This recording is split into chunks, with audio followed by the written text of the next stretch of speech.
La Guerra Fría, allá por los años 50, dio rienda suelta a interminables tareas especulativas, conspiratorias y de espionaje. Muchas cosas salieron a la luz, otras quedan todavía en una nebulosa y otras quizá nunca se sepan.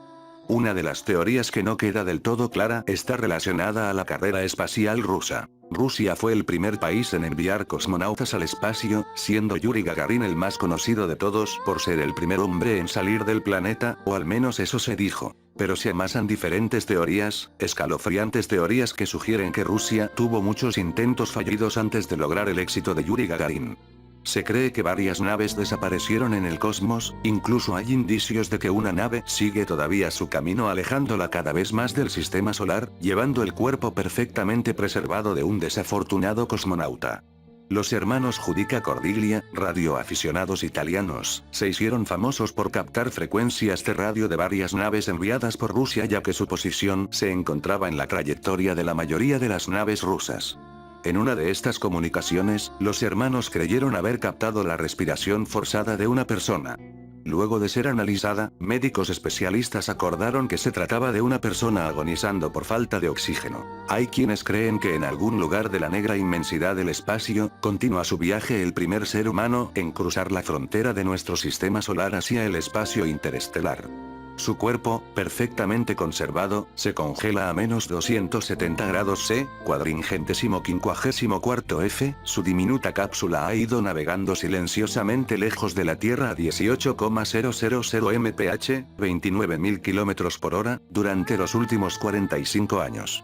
Él es el cosmonauta original perdido, cuyo cohete subió y, en lugar de bajar, simplemente siguió adelante. Es la última leyenda en la Guerra Fría, que en los albores de la era espacial, a finales de 1950 y a lo largo de la década de 1960, la Unión Soviética tenía dos programas espaciales, uno un programa público, el otro en negro, en el que misiones más audaces y, a veces francamente suicidas se intentaron. Se supone que, si existieron, se mantienen en secreto para siempre.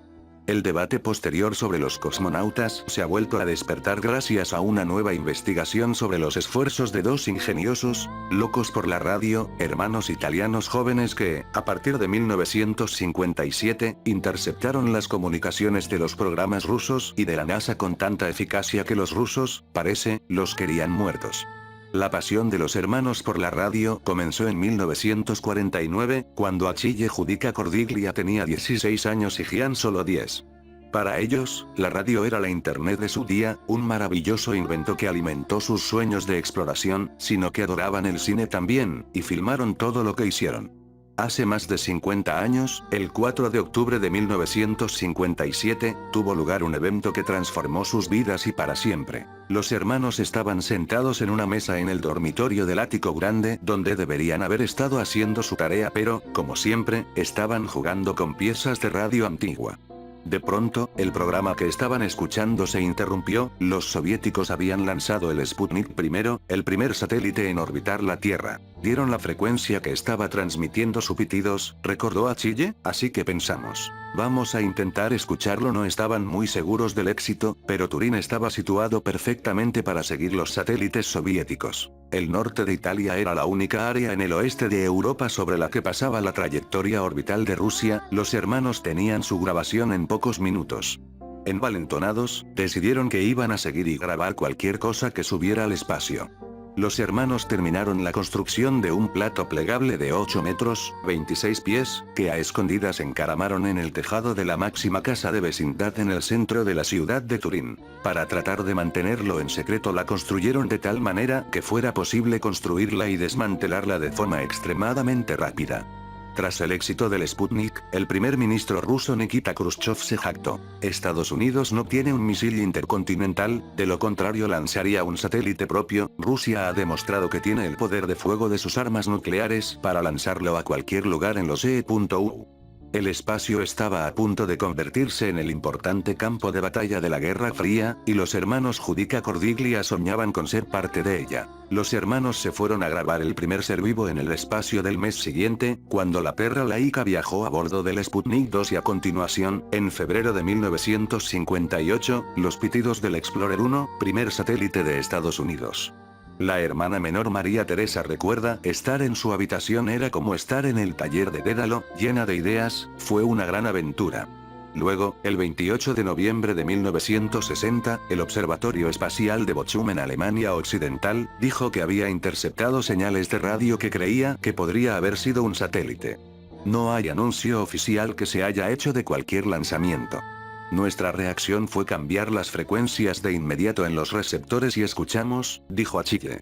Después de casi una hora de sintonizar la estática, los chicos estaban a punto de darse por vencidos, cuando de pronto un sonido surgió de los silbidos y crujidos.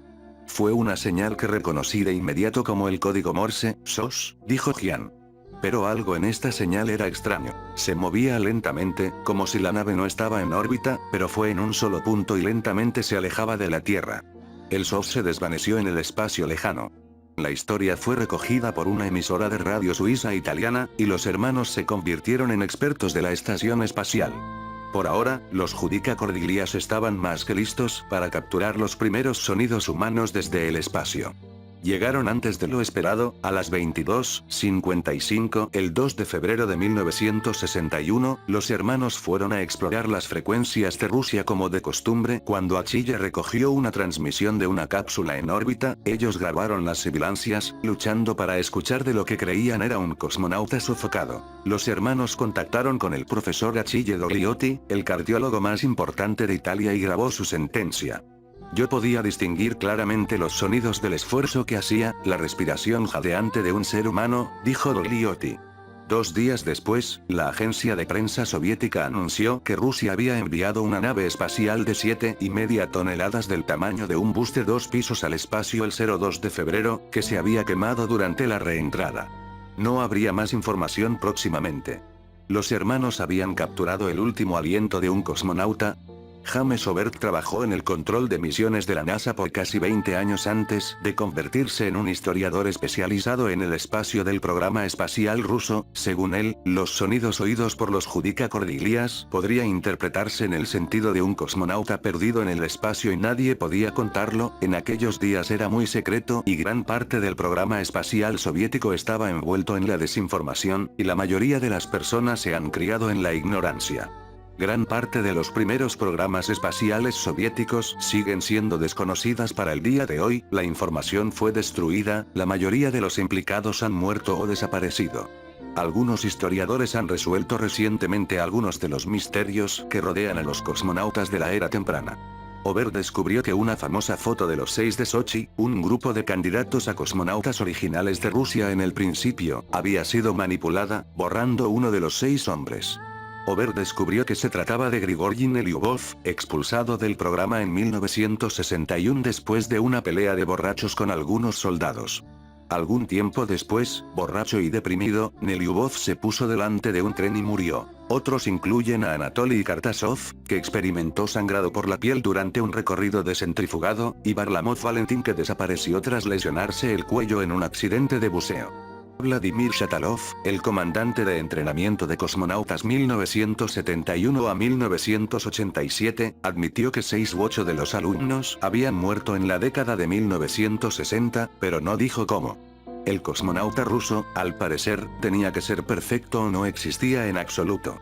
En 1971, 9 cosmonautas habían desaparecido de las fotografías oficiales que se relanzaron en honor del 10º aniversario del vuelo de Yuri Gagarin.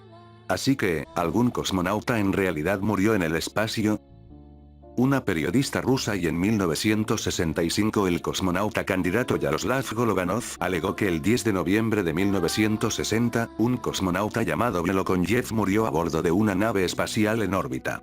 Mikhail Rudenko, un ingeniero retirado del espacio superior, afirmó hace unos años que las 3 primeras víctimas eran pilotos de prueba, que eran simplemente naves a chorro que los impulsaba hacia arriba en el espacio entre 1957 y 1959. Lamentablemente, no hay evidencia para respaldar estas afirmaciones. Pero los soviéticos eran maestros en hacer que la gente y las pruebas desaparecieran, por lo que es muy fácil creer que hubieron más muertes en los primeros días de desesperación de la carrera espacial. Los riesgos fueron llevados a cabo ante la insistencia de Khrushchev, que necesitaba resultados de influencia política. Las pruebas no fueron terminadas y los controles de seguridad fueron ignorados. El 23 de octubre de 1960, un cohete explotó en Baikonur vaporizando a 165 técnicos, un evento que fue silenciado por las autoridades soviéticas durante más de 30 años. Una fatalidad que sí sabemos acerca de los primeros días fue la de Valentín Bondarenko, a los 24, él era el más joven de los cosmonautas. Conoció su terrible final el 23 de marzo de 1961, mientras estaba en una cámara de presión como parte de un ejercicio de aislamiento de 10 días. Bondarenko dejó caer un hisopo de algodón empapado en alcohol en un plato caliente, que, en el ambiente rico en oxígeno, provocó un incendio que encendió su traje. Fueron 20 minutos antes de que la puerta a presión se pudiera abrir. Bondarenko se retiró apenas vivo, llorando fue mi culpa, y murió 8 horas después, consolado por su mejor amigo, Yuri Gagarin. Las noticias del accidente estuvieron en silencio hasta 1986. 2 semanas después de la muerte de Bondarenko, el 11 de abril de 1961, un periodista italiano que trabajaba para la Agencia Internacional de Prensa de Moscú recibió una información de que algo de inmensa importancia iba a suceder. Llamó a los hermanos Cordiglia. Nos hizo saltar de la cama, dijo Achille, encendimos a nuestros receptores y comenzaron a escuchar. De pronto, en lo que fue un momento mágico, el silbido se desvaneció y una voz rusa surgió desde muy lejos por unos segundos. En ese momento, nadie en Occidente, ni siquiera el presidente de los Estados Unidos, sabía que los rusos habían lanzado un cohete. Los traductores rusos eran pocos y espaciados, pero los hermanos habían cubierto este problema con su hermana menor que hablaba ruso. La primera frase que escucharon fue, el vuelo está llevado a cabo con normalidad. Me siento bien. El vuelo es normal. Estoy resistiendo bien el estado de ingravidez, los hermanos escucharon, el cosmonauta que estaba experimentando con gravedad cero en el espacio. Ellos perdieron la señal cuando el cosmonauta se preparó para volver a entrar, mientras que silbaba un himno comunista. Fue entonces que el presidente John F. Kennedy fue despertado a las 2 AM para darle la noticia de que Yuri Gagarin fue el primer hombre en el espacio. 5 semanas después, el 19 de mayo de 1961, los hermanos recogieron lo que es ahora su grabación más famosa, que afirman que es de una mujer cosmonauta cuya nave se desintegró al volver a entrar a la atmósfera. Luego, unos días después de esta, se llevó a cabo una nueva tentativa y escucharon. Las condiciones cada vez son peores, ¿por qué no me contestan? Ambas grabaciones son claras y fueron traducidas con precisión. Los hermanos consiguieron el permiso para hacerse cargo de un búnker alemán en desuso en las afueras de Turín en un lugar llamado Torre Berg, con la recuperación de todo el metal de desecho y las viejas tuberías que pudieron encontrar, que contó con la ayuda de una docena de voluntarios de los estudiantes, se construyó una serie de antenas, con el tiempo la creación de un superplato con un diámetro de 15 metros, 50 pies, y un peso de 1,5 toneladas. Los hermanos pegaron un letrero en la pared del búnker Torre Berg Centro Espacial en el interior, utilizando equipos desechados de la Segunda Guerra Mundial del ejército estadounidense, crearon una réplica exacta de Cabo Cañaveral, incluyendo un enorme mapa del mundo detrás de una hoja de plexiglas, junto con una pantalla LED que marcaba el progreso de los satélites. Relojes con el tiempo en Londres, Moscú, Cabo Kennedy y Turín. Los voluntarios llevaban batas blancas, mientras que los Estados Unidos gastaban $15 millones en un puesto de escucha. Torre Berg había costado casi nada a los hermanos, y como pronto descubrieron, funcionó igual de bien. Con la apertura de Torre Berg, los hermanos Judica Cordiglia se convirtieron en superestrellas locales. Esos días fueron frenéticos y emocionantes, recordó la esposa de Gian, Laura, porque cuando se supo que había una misión espacial, amigas, amigos, alumnos y profesores incluso comenzaron a venir. Los hermanos encontraron socios para crear su propia red de estaciones. Cuando se recibió la noticia de un lanzamiento inminente, se notificaron 16 estaciones en todo el mundo. La entonces novia de Gian coordinó la operación. Los estadounidenses iban a poner a un hombre en el espacio el 20 de febrero de 1962, 10 meses después de Gagarin. Los hermanos Judica Cordiglia estaban desesperados por escuchar, pero la NASA mantuvo el secreto de la longitud de onda por temor de interferencia soviética. Nos encontramos con una fotografía de una cápsula no tripulada NASA Mercurio y se procedía al recobro de la misma del océano, dijo Gian. En la fotografía se podía ver la antena. Si podemos precisar el largo de esta antena, entonces tendríamos la frecuencia. Pero los hermanos carecían de una escala. Ellos le dijeron a su padre, un profesor de medicina legal en la Universidad de Milán, si tenía una solución. En la imagen, 4 hombres rana estaban sentados en una barca. Él utilizó el índice visigomático, la distancia entre los huesos de la mejilla derecha y la izquierda en proporción a la anchura de la cara, para calcular lo que 1 centímetro, 0,4 in, representaba en la fotografía. Me pareció tan simple, pero nadie había pensado en ello. De alguna manera, había conseguido romper el alto secreto de Estados Unidos. Dijo a Chicle. El 20 de febrero de 1962, mientras que John Glenn yacía boca arriba dentro de la cápsula Friendship 7 llena de instrumentos, Torre Bert estuvo lleno de estudiantes, profesores, hijos, amigos, familia. Durante varios minutos, la estática se escuchó en Torre Bert, cuando de pronto silbó a Chille SSSSSSHH. Y entonces llegó la voz del primer estadounidense en el espacio. La cápsula acaba de darse la vuelta. Oh, ese punto de vista es tremendo. Puedo ver el cohete impulsor haciendo rotaciones solo un par de cientos de metros más atrás. Escucharon como Glenn engullía tabletas de malta, apretó un tubo de compota de manzana en la boca y al control en tierra dijo que se sentía bien. No he tenido ningún efecto negativo en absoluto de 0GS muy agradable. La agudeza visual sigue siendo excelente. No se observaron efectos astigmáticos. No náuseas o molestias de ningún tipo. Friendship 7 entonces se estremeció. El cuerpo de Glenn fue apretado por la fuerza G. Un resplandor de fuego cubrió a la nave cuando comenzó la reentrada. Cabo Cañaveral perdió contacto por radio. Lo mismo pasó con los Judica Cordiglias. En el caso de Cabo Cañaveral, el silencio se prolongó durante 7 minutos. Entonces se oyó la voz exultante de Glenn. «Voy», gritó. Esa fue una bola de fuego de verdad. Dentro de la torre de Bert, todo era una escena de júbilo. Nadie podía creer lo que había hecho. ¡Qué sensación!, dijo a Chicle. Como todos los hackers saben, descubrir los secretos pueden ser peligroso, pero el riesgo es lo que hace el juego tan emocionante. Ese riesgo estaba a punto de alcanzar a los Cordiglias.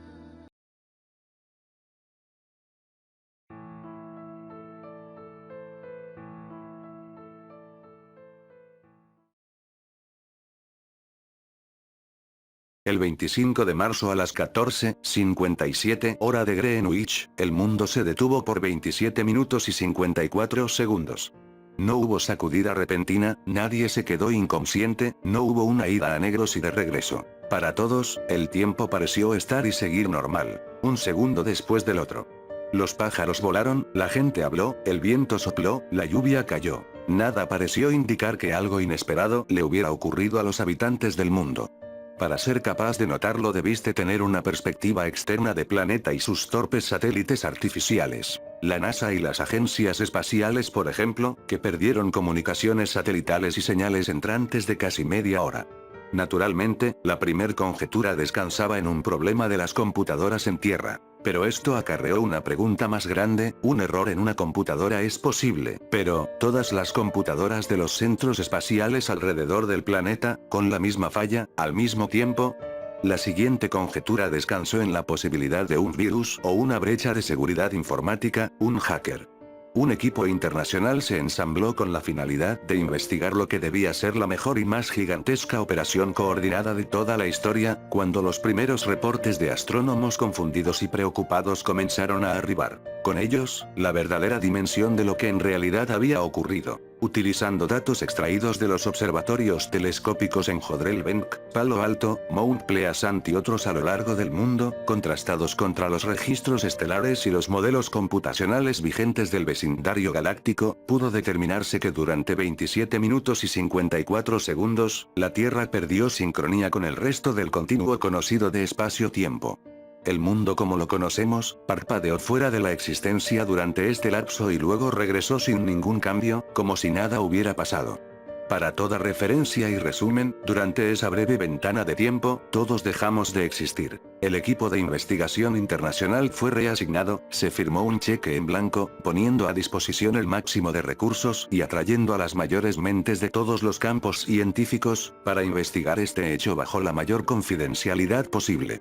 Nadie necesitó una explicación del pánico resultante de volver esta información pública antes de encontrar una racional y ojalá que tranquilizante explicación. Aquellos que no deseaban guardar silencio, fueron invitados a colaborar con métodos menos ortodoxos. Al margen de los distintos nombres códigos asignados a los equipos de investigación, aquellos involucrados en el hecho comenzaron a llamar a la anomalía, con cierto tono cómico, el día que Dios parpadeó. En conversaciones casuales entre los miembros del proyecto, eventualmente esto terminó siendo acotado bajo el término del parpadeo. Tras 6 toques de timbre, Ben finalmente abrió la puerta. Mark. ¿Qué haces aquí? Tú me invitaste. ¿Yo te? Ah, qué extraño, y la razón era bueno. De todas formas, es bueno verte, pasa. Conozco a Ben desde que somos niños. Fuimos a la misma escuela por un tiempo, antes de que su coeficiente lo llevara a escuelas especiales y de ahí a esto. Nos mantuvimos en contacto, de todas formas. Sus padres pensaron, y pensaron bien, que Ben necesitaría de algún lazo con el mundo real y apoyaron nuestra amistad, permitiendo que nos quedáramos en casa del otro y que saliéramos de viaje juntos, previniendo que las habilidades sociales de Ben se atrofiaran por completo, como suele ser el caso con los niños genio, y produciendo a este tipo amnésico y distraído que al menos es capaz de funcionar socialmente a un nivel aceptable. Los dos terminamos en servicios informáticos, por supuesto, a niveles bastante distantes. Yo tomé el camino del soporte técnico, casi siempre manteniendo sistemas de bases de datos para un grupo de pequeñas compañías independientes. Aburrido, sí, pero bien pagado, al punto que me permitía viajar. Él, por otro lado, trabajó de manera independiente, prefiriendo trabajar siempre desde su fortaleza de la soledad, como él mismo la llama, refiriéndose a sí mismo como un asesor experto. Su trabajo siempre fue mucho más variado y complejo. Aunque nunca ha admitido abiertamente que suele hackear, cuenta con el suficiente conocimiento técnico y la experiencia. Ha sido empleado de Google, ha trabajado para Microsoft y para IBM, cuando han necesitado que alguien pruebe los nuevos e impenetrables sistemas de seguridad. Y cuando han necesitado rastrear a alguien que encontró una grieta en sus impenetrables sistemas de seguridad.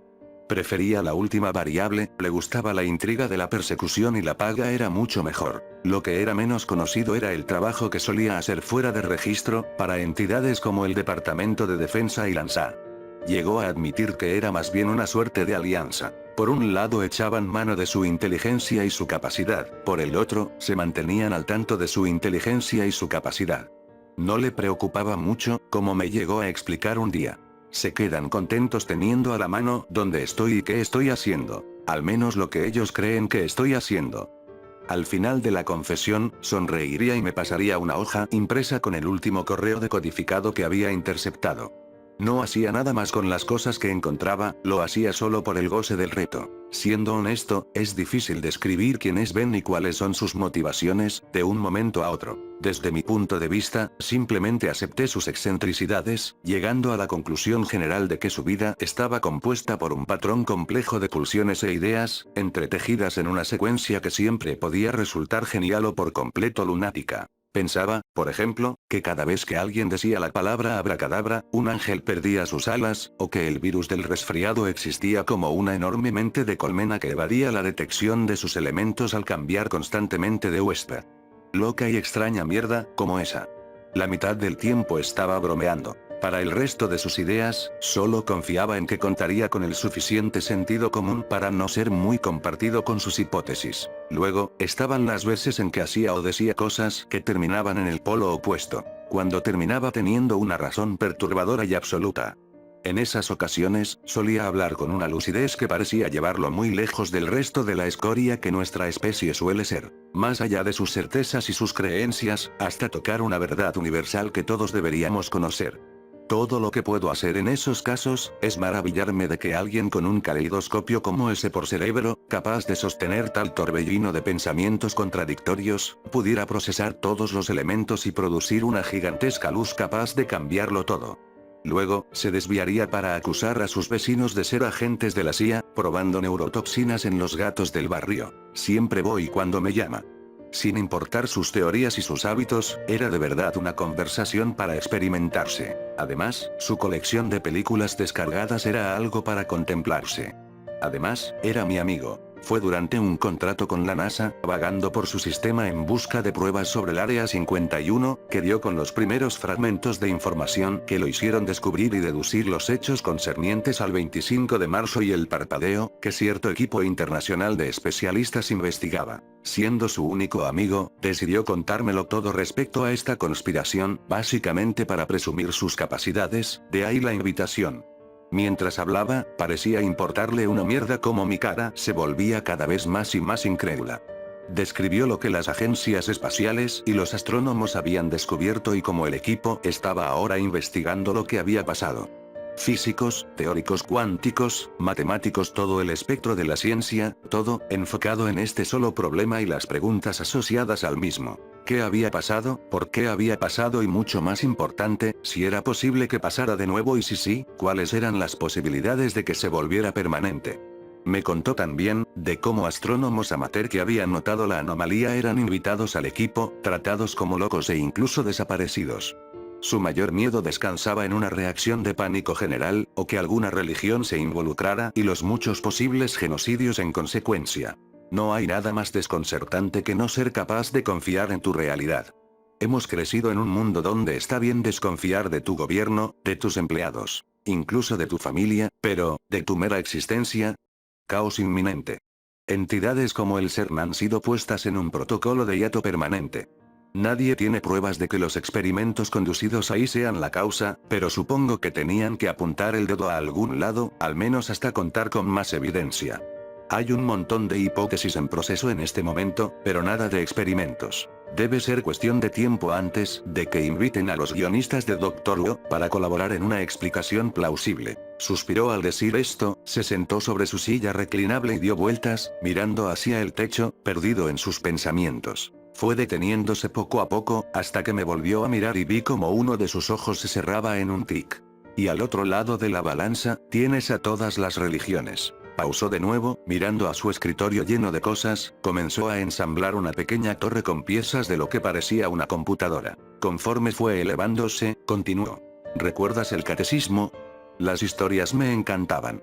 Las moralejas eran otra cosa, pero las historias, la Torre de Babel, por ejemplo. Libros, discos duros, barras de chocolate, revistas y otros elementos sacados del costal de un científico loco, todo lo que pudiera alcanzar con las manos, acumulándose en una estructura que poco a poco fue alcanzando la altura de su cabeza, en un equilibrio un tanto dudoso. Intentó sonar como un viejo pregonando. El hombre, enfermo de hubris, decidió construir una torre hasta Dios, para poder conversar con él. Dios, por su parte, en su gloriosa sabiduría, decidió que el hombre no debería de lograr esto y tomó medidas para rectificarlo. Así que maldijo a la humanidad con miles de lenguas. Sus ojos nunca se movieron de su torre. Todo proyecto o esperanza de paz ha sido siempre arruinada por la incapacidad de la gente de nuestra especie para entenderse a sí misma. Tal vez nos estemos rebasando de nuevo, con eso del bosón de Higgs, tal vez Dios ha decidido que quiere algo de espacio personal, de nuevo. Siempre ha sido algo egoísta con sus trucos y sus planes, después de todo. Le dio un empujoncito con el dedo, casi en la cúspide. Su torre se hizo pedazos contra la mesa y el suelo. Esperó hasta que el sonido de la caída hubiera cesado. Tal vez el parpadeo, como lo llaman, sea Dios, mandándonos el memo sobre sus derechos de autor, antes de que tengamos que asumir las consecuencias. Entonces sonrió. Su ateísmo asomó de pronto. Personalmente, mirando a los datos acumulados, creo que las respuestas están en otro lado. Me disculpé para atender mi teléfono, salí de su casa y apagué la alarma que siempre programaba más o menos a esta hora, para despejar la cabeza un rato y sacudirme lo que fuera de lo que estuviera inundado. Cuando regresé, su cabeza se encontraba sumergida al costado de la torre de una PC, ahora colocada en el escritorio en donde realizaba labores mecánicas. Estuvimos callados durante un tiempo, el silencio apenas interrumpido con su tarareo incesante desde adentro del aparato. De pronto comenzó a hablar de nuevo, desde ahí adentro. Como te decía, creo que las respuestas se encuentran en un campo no examinado. Tengo pruebas estadísticas que así lo sugieren. ¿Estadísticas? ¿Tú? A Ben no le gustan las estadísticas. Suele burlarse de ellas y de hecho, las culpa por el 63-75% de las cosas que están mal en el mundo. Diseñó toda una fórmula que comprueba esa cifra. Muy aparte, un día lo escuché decir que podría destruir el mundo con la hoja de Excel adecuada. y en mis momentos de mayor confusión, he llegado a creerle. Acepto que la mayor infalibilidad de las estadísticas, las hacen ser las cosas más falibles del mundo. Contestó a mi risa desde dentro de la torre, tanteando con una mano manchada de grasa y chetos, a la recherche de un desarmador que le quedaba muy lejos. Toma toda ficción y añádale bonitos porcentajes, de pronto se vuelve no ficción. Métele una gráfica de pastel y un diagrama y se transforma en una verdad inviolable. Sandeses, dije, mientras metía la mano en una bolsa de botana cerrada con un clip y un alambre. Sacó la cabeza de la torre, buscó mis ojos y dijo con cierto tono malicioso. Vas a ser o a la gente correcta, en el lugar correcto, en el momento correcto. Tendrás una ley. Contesté, ignorando su bonito discurso, en favor de una revista que estaba en el suelo, junto a una enorme pila de basura que bien podía representar todo su estilo de vida. Gruñó ante mi falta de entusiasmo argumentativo y continuó con uno de sus temas favoritos, metiendo la cabeza de regreso en la torre. En esos casos, me refiero a tus estadísticas básicas, demagogas incluso. Marketing, grupos de presión, demográficas políticas, esa clase de mierda asusta tontos. Ahora, el reconocimiento de patrones, esa sola zona dentro del campo de las convenientes estadísticas. Para eso tengo tiempo. Asomó de nuevo, miró hacia su escritorio y manoteó debajo de un montón de hojas impresas. ¿Has escuchado de SETI, no? Pausa, si vamos a territorio alien, puede besarme el culo, colega. Me dio un vistazo molesto y en respuesta levanté las manos como si me estuvieran asaltando. Disculpe, por favor continúe, oh, iluminado. Gracias. SETI, la búsqueda de vida extraterrestre, tiene, entre sus muchos trabajos, analizar las señales rebotando de aquí para allá en nuestro vecindario galáctico. De las que han extraído, 0 gramos de pruebas concluyentes respecto a vida inteligente. ¿Qué tal si han estado buscando los patrones equivocados? ¿Qué tal si puedes analizar todo ese conjunto de señales al azar de otra forma? ¿Qué tal si hay un patrón, pero está distribuido en un período de tiempo tan grande, que simplemente no hay manera de reconocerlo como tal? Ja. Triunfante, su mano extrae un bloc de post-its, de junto a una pila de libros, regando estos últimos a lo largo de su escritorio. Saca una pluma del bolsillo lateral de su pantalón, escribe pendiente en el post-it superior y deja el papelito sobre la torre en la que tiene miles de años trabajando. Me mira con una enorme sonrisa de satisfacción. Has estado viendo el Storage en el de nuevo, ¿verdad? Su rostro demostró cierto aire de indignación. Me da la espalda y va derecho a cerrar una guía de televisión que tiene sobre otro escritorio. ¿Qué tal si te digo que he escrito mi propio algoritmo de reconocimiento de patrones? ¿Qué tal si te digo que he encontrado un mensaje en los datos recolectados por SETI? Sandeses. Dije, intentando detener mi boca abierta, de pronto menos seguro de mí mismo, un poco más sacudido por la dirección que esto comenzaba a tomar. Bueno, no fue fácil. Falsa modestia, y tengo que agradecer, entre otros, a Lanza, aunque puede ser que si descubren que he estado corriendo este algoritmo en segundo plano dentro de su supercomputadora, tenga que desaparecer abruptamente o disculparme, uno nunca sabe con esos tipos. Ven. El mensaje. Me puse de pie. Ah. Sí. El mensaje. Miró hacia todos lados, buscando algún recurso con que evadirme. Mis dudas volvieron enseguida. Bueno, era corto, y realmente no es muy impresionante decodificar algo como esto. Obviamente haría falta un protocolo de... Ven. Se quedó callado unos segundos. Se le enrojeció la cara. Se cubrió los ojos de vergüenza y dijo, con una voz temblorosa. El mensaje dice, hola. ¿Está contento? Pasaron varios segundos de silencio antes de que comenzara a reírme sin control, sintiendo un alivio épico. Bueno, creo que es un mensaje muy puntual. Además, es mejor que estás a punto de ser aniquilado. Ay, Dios mío, dame un segundo, no puedo respirar, estaba a punto de vomitar. Interpreto entonces que no crees que haya encontrado un mensaje de una raza alienígena. ¿Te puedes callar, por favor? Perdón. Ah. Ben, tienes que admitir que si vas a imaginar un mensaje inicial con otra especie, estarías buscando por un mensaje un poco más, no sé, profundo. Es decir, hemos mandado un disco dorado que intenta sintetizar a nuestra especie y lo que sabemos. Música, matemáticas, tú nómbralo. ¿Y qué responden los aliens hiperavanzados? Oh, hola. ¿Qué hacen? No me crees, ¿verdad? Estaba de verdad enojado. Intenté ser más razonable. Oh, Ben, mira, perdón. Creo que tu algoritmo encontró un patrón en donde no hay un patrón y generó un significado. Regresé a la bolsa de botana, a la revista. Me miró, de pie, sin moverme unos instantes, luego fue a tirarse en otra silla reclinable, detrás de otro escritorio, lleno con laptops en distintos estados de deconstrucción, conectadas por una red de cables que, de hecho, se veían lindos. Encendió 3 de ellas y su rostro se iluminó con el fantasma de las pantallas.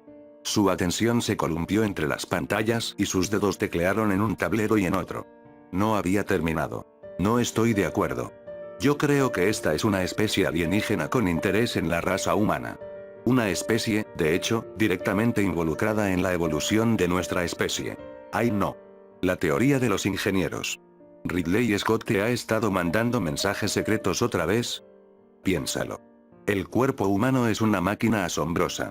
Se regula a sí misma, se cura a sí misma y tiene la habilidad de duplicarse por medio de la cópula. Creí que solo creías en cosas que has experimentado de primera mano. Como estaba diciendo antes de ser estúpidamente interrumpido, el cuerpo humano es una máquina increíble, porque eso es exactamente lo que es, una pieza de tecnología, construida a partir de piezas vivas, en vez de mecánicas. No es, además, una máquina perfecta.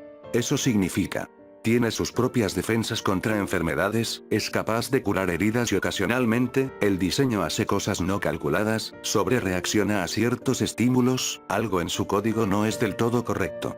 Eso significa cáncer, por supuesto. ¿Eh? Esta sería otra de esas extrañas conversaciones con Ben, sin embargo, la palabra cáncer siempre me pone mal. He visto mucho de sus efectos en amigos y familiares para sentir adversidad a la mera palabra.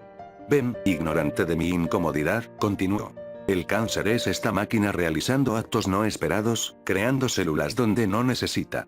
No es un ataque externo, sino una falla interna en su sistema. Un error, nada más. Tenemos, de hecho, errores de diseño y si nuestro dios o nuestros dioses son supuestamente infalibles, entonces la lógica dicta que no fuimos construidos por un ser así, sino por seres un poco más falibles. Deberíamos hacer algo para corregir estos errores. Hacer un reporte de servicio, si así me entiendes. ¿Qué hiciste? Pues mandar un mensaje diciéndoles eso, claro. No he visto a Ben en 6 meses. El trabajo me ha mantenido ocupado en Londres y él no es de los que textea o atiende llamadas telefónicas solo para platicar. Un día, me llama de nuevo y yo tengo tiempo. Para este momento, algo de la información sobre el parpadeo se ha comenzado a filtrar a internet, incluso en algunos de los sitios y agencias de noticias de mayor seriedad a nivel global. La más de la gente lo ve como otra teoría de conspiración. Habiendo hablado con Ben antes de escuchar esos mismos datos en otro lugar, me da todavía algo de escalofríos. Una cosa hubiera sido que se tratara de otra de sus teorías, pero esto se había convertido en un fantasma global, algo factible, más allá de su propia cabeza. Abre la puerta al primer timbrazo, pero no estoy listo para su apariencia del otro lado de la puerta. Está desaseado, está cansado, como si no hubiera dormido en días. Su ropa se ve arrugada y sucia, incluso más de lo normal. Lo miro a los ojos. Están rojos y tienen bolsas de cansancio. Por el otro lado, el hombre está tranquilo como nunca lo he visto, incluso su voz suena así, relajada. He visto este tipo de comportamiento antes, aunque en el momento no se me ocurre. Así se porta la gente que tiene cáncer terminal. Esta calma viene de la aceptación. Me quedé en el quicio de la puerta. Lo abracé, fuerte. Ben nunca ha sido fanático del contacto físico en todo lo que tengo de conocerlo, pero esta vez, acepta el abrazo e incluso intenta replicarlo. ¿Estás bien? ¿Te pasa algo? Nada físico, al menos. Qué bueno, porque te ves como mierda. Dio una carcajada débil y guardó silencio. Nos quedamos ahí, mirándonos un rato, antes de que me dejara pasar y nos sentáramos. Tu parpadeo ya llegó a internet. ¿Recibiste una respuesta? Sonrió débilmente. Ignoró mi pregunta y me señaló una bolsa de botana. Su departamento estaba más desordenado que la última vez, pero de alguna forma, la impresión de que era un caos organizado, se había ido. Esto era solo el resultado de acumular cosas, sin ninguna clase de objetivo. Se sentó detrás del escritorio y movió algunas cosas en él. Encendió la computadora. ¿Recuerdas de lo que hablamos? ¿Te refieres a la cosa con los aliens? Intenté bromear. Se dio cuenta de que estaba tenso, pero no dijo nada. En otro momento se habría reído de mí. Ahora no importaba. No solo los humanos, sino toda la vida en la Tierra ha sido diseñada. Una fuente externa creó el planeta y lo mantuvo. Sospecho que la vida ha tenido diversas etapas de vida. Ha habido varias, probablemente, desde que la Tierra fue formada, hasta el día de hoy. De estas primeras versiones, no tenemos evidencia. La última antes de nosotros, ha dejado muchos indicadores por ahí. Esperó a que yo interpretara, no me llevó mucho, aunque me sorprende la facilidad con la que estaba aceptando su teoría. Los dinosaurios. Su sonrisa era lenta, era triste. ¿Recibiste una respuesta? La Tierra entera ha estado mandando señales de radio por mucho tiempo.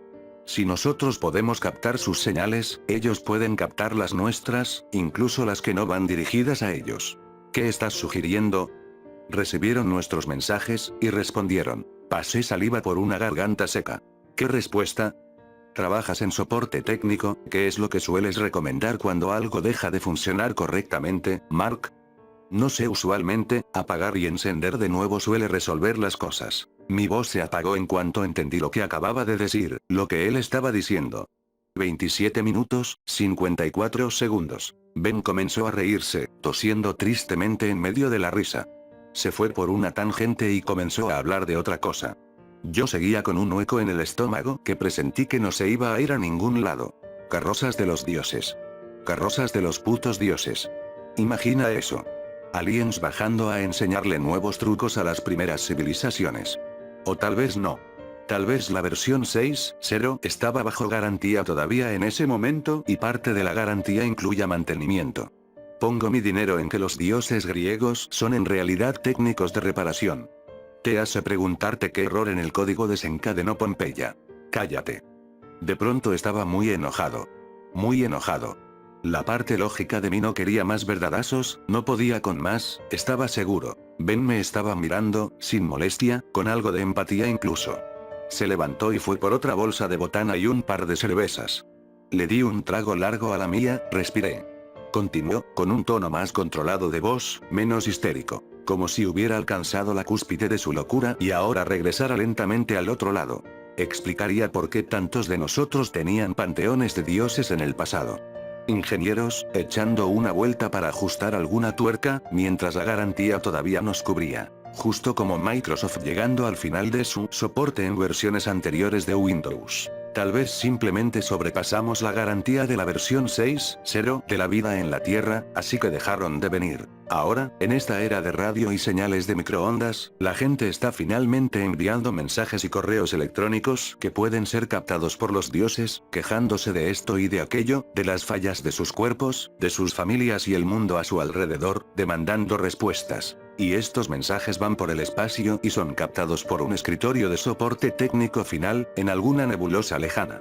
El número de mensajes llega a un nivel crítico y en un punto estadístico, se toman decisiones y un equivalente a un interno en una oficina, llamado Gary, revisa un antiguo manual de un programa viejísimo. Se acabó la cerveza de un trago. Y entonces apaga y enciende, para ver qué pasa. El silencio reinó por unos minutos, durante los que me paré y fui por otra cerveza al refri, esta vez trayendo varios envases más conmigo.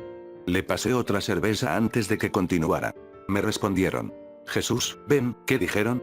Sus ojos se oscurecieron, sacó algo de su bolsa del pantalón y desdobló una pieza de papel, diciendo entre dientes algo sobre software de encriptación y análisis lingüístico y autoformateo de Word. Antes de entregármela. Estimada Tierra, gracias por responder al respecto de nuestra solicitud de información respecto a su grado de satisfacción con nuestro programa. Hemos enviado sus múltiples cuestiones al equipo técnico relacionado. Desafortunadamente, nuestro paquete de soporte para subversión activa de vida 6.0 ha terminado.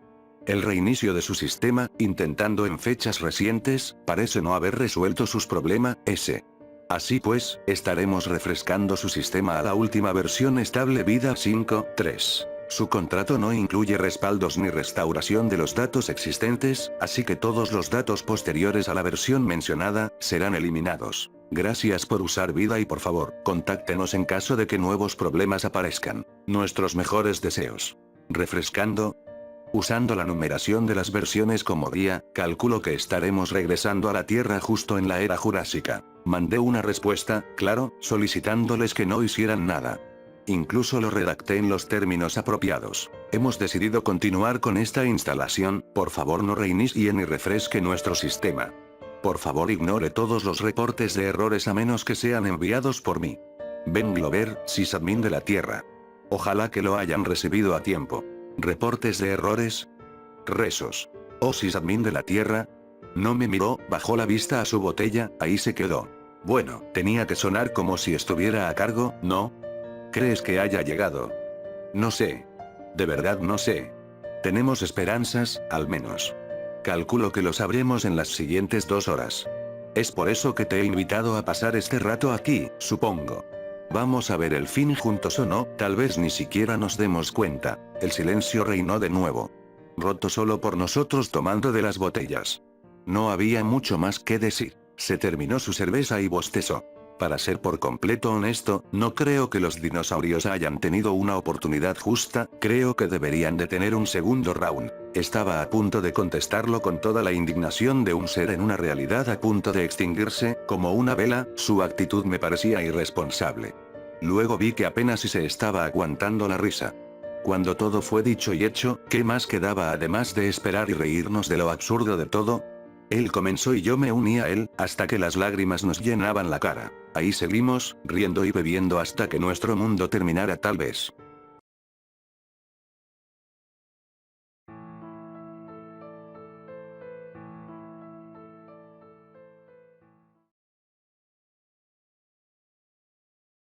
Sangre.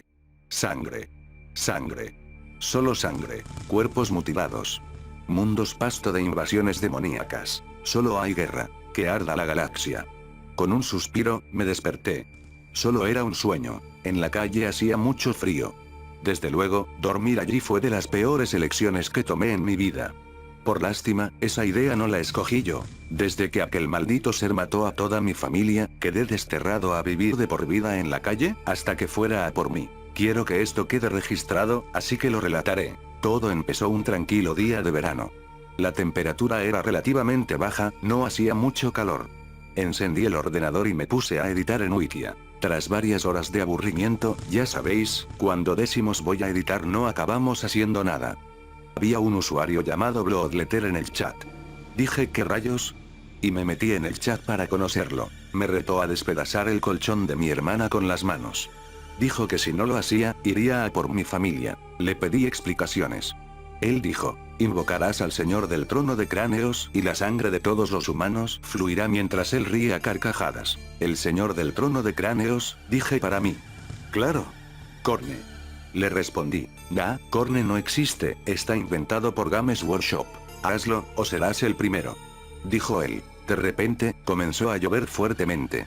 Las ventanas estallaron, y casi se me clava una en la frente, de no ser porque la pantalla del ordenador se interponía entre ambos. Pasaron las horas. Y no ocurría nada, hasta que un agonizante chillido se produjo en mi casa. Fui corriendo a su fuente, la habitación de mis padres. La cama de mis padres se había convertido en un agujero con un intenso brillo rojo en el fondo que parecían llamas. También, parecía no tener fondo. No supe más de mi madre. Mi hermana y yo, demasiado alertas como para percatarnos del peligro, fuimos a por nuestro padre. Nos lo encontramos decapitado en el baño, su cabeza en la ducha y su cuerpo en el suelo. Lloré. Estaba tan preocupado que no me di cuenta de que mi hermana había desaparecido. De repente, se escucharon gritos de dolor de mi hermana en su cuarto. Ella tenía 19 años. Entré en su habitación para encontrarme una escena tan sádica y perturbadora que, trono, se me caen las lágrimas. Con su espada, ese maldito demonio, intuyo que lo era. Había empalado literalmente a mi hermana. Corrí lo más rápido que pude. Por el camino cogí el móvil de mi hermana. Al salir de mi casa con las lágrimas recorriéndome las mejillas, llamé al amigo de mi hermana. El móvil no tenía batería. Me fui al primer lugar que conocía y que se me ocurrió, la casa de mis abuelos. Al llegar ahí, no había nada más que escombros. Pregunté a un hombre que pasaba por ahí, y me dijo que siempre había estado así. No me lo creía. Había un banco y se estaba haciendo de noche. No quedaba otro remedio que dormir. Pasaron las horas. No dormí. Lloré. Cuando veáis un usuario en cualquier chat llamado Bloodletter, nunca, nunca pero nunca entréis. Puede ocurriros lo mismo. Mierda, ¿qué era ese ruido? Debo irme de aquí pero ya.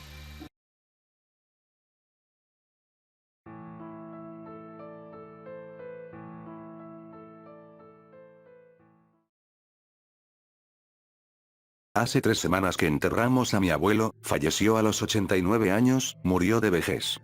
Aquel día mi madre no dejaba de llorar, ni ella ni mis tíos, todos estaban muy tristes, era la primera vez que había visto llorar a mi mamá, mi papá solo la consolaba. Después de ese día, todo fue diferente por una semana, mi mamá no salía de su cuarto, mi hermano mayor tenía que llevarme a la escuela e ir por mí, también tenía que preparar nuestra comida, mi papá no podía hacerse cargo de nosotros pues él trabajaba de tiempo completo.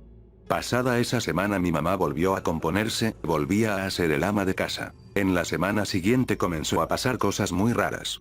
La primera fue que mi gatita, Natita, murió. Cuando encontramos su cuerpo, no tenía ojos y su cuello estaba cortado, alguien la había asesinado. Mi hermano la enterró ese mismo día, yo no paraba de llorar, mi hermano trató de consolarme diciéndome que ahora estaba en otro lugar mejor, pero sus palabras no me hacían sentir ni un poco mejor. Dejé de comer por algunos días, hasta que finalmente me pude recuperar y seguí bien. Pero tan solo 3 días después de haberme recuperado, llamaron a casa desde el hospital, mi mamá había sufrido un accidente de tráfico y estaba muy grave.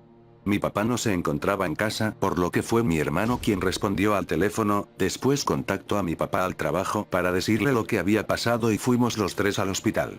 Cuando llegamos los doctores le dijeron a mi papá que ya no había nada que hacer por mi mamá, pues solo era cuestión de tiempo para que dejara de respirar. Esa misma noche ella murió. La enterramos junto a la tumba del abuelo, mi papá estaba muy desconsolado. El día después del funeral me quedé en mi habitación todo el día. Solo salí un par de veces para ir al baño y para ir a la cocina por algo de comer. Mi hermano se la pasó todo el día fuera de casa y mi papá estaba en el trabajo. Estaba muy aburrida, mientras pasaba de canal en canal, para encontrar algo que me entretuviera escuché que alguien subía a las escaleras. Me quedé en silencio solo unos segundos para escuchar si era mi hermano o mi papá, pero no escuché nada más. Creí que había sido solo mi imaginación y seguí buscando programación para entretenerme, después de haber pasado todos los canales disponibles y no encontrar absolutamente nada interesante para ver, decidí apagar la televisión y dormir un momento.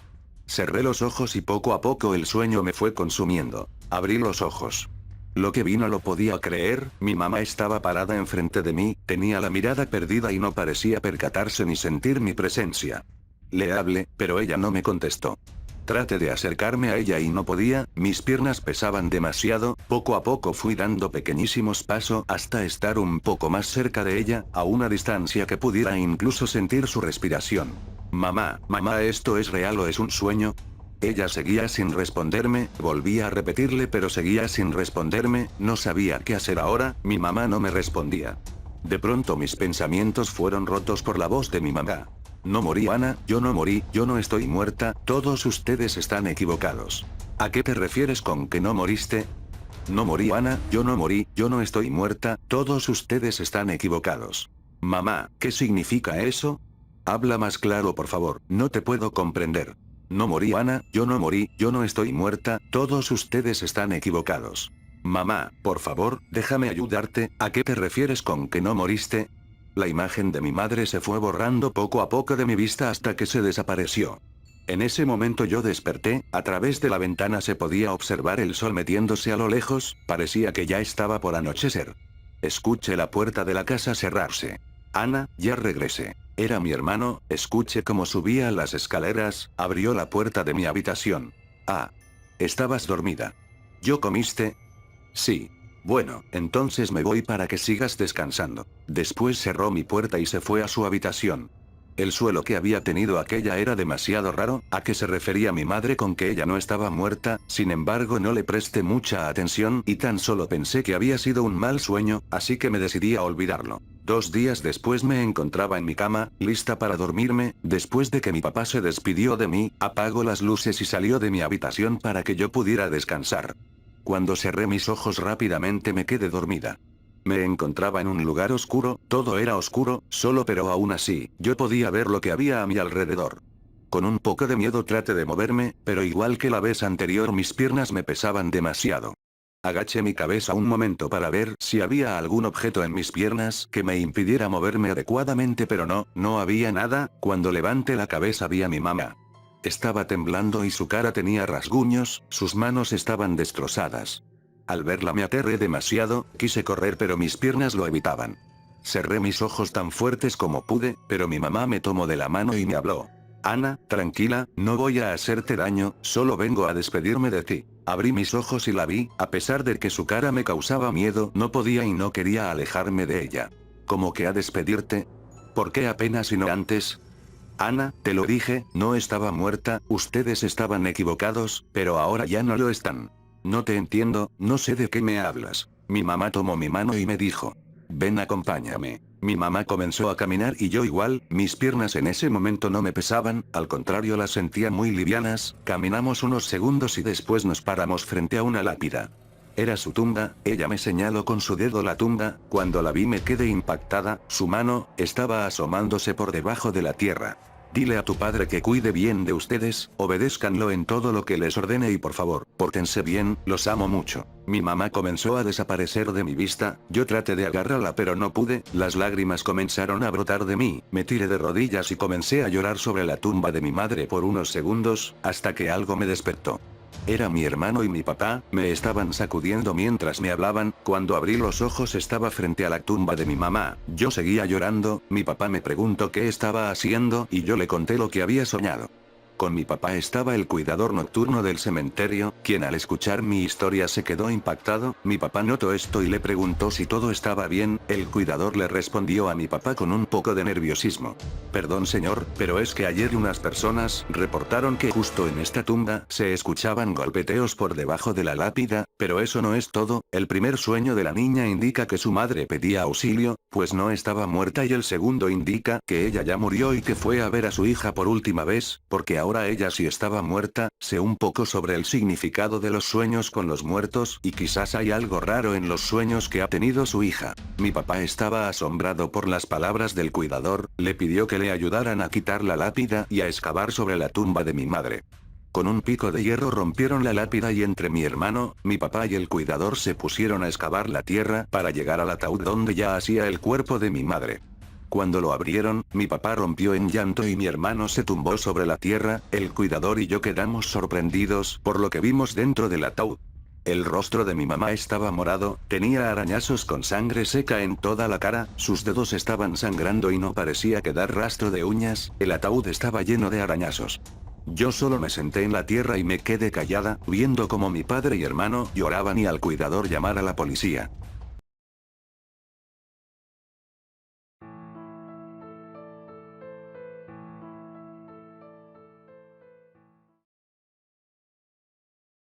En una ocasión, por la tarde, una pareja viajaba en carro cuando a la distancia vieron a una mujer parada en medio del camino, moviendo sus manos con desesperación. La esposa le dijo a su marido que siguiera conduciendo porque detenerse podría ser peligroso, pero el hombre decidió pasar a un lado de la mujer muy despacio, para no quedarse con la duda de lo que hubiera sucedido y si había alguien herido. Tan pronto se acercaron, notaron como la mujer tenía cortes y heridas en la cara y brazos, así que decidieron detenerse para ver si podían ayudarla. La mujer herida comenzó a suplicarles que la auxiliaran, diciéndoles que había sufrido un accidente de auto y que su esposo e hijo recién nacido aún se encontraban en el auto, el cual bebé parecía estar aún con vida. El hombre decidió bajar y tratar de rescatar al bebé, por lo que le pidió a la mujer herida que se quedara con su esposa dentro de su auto.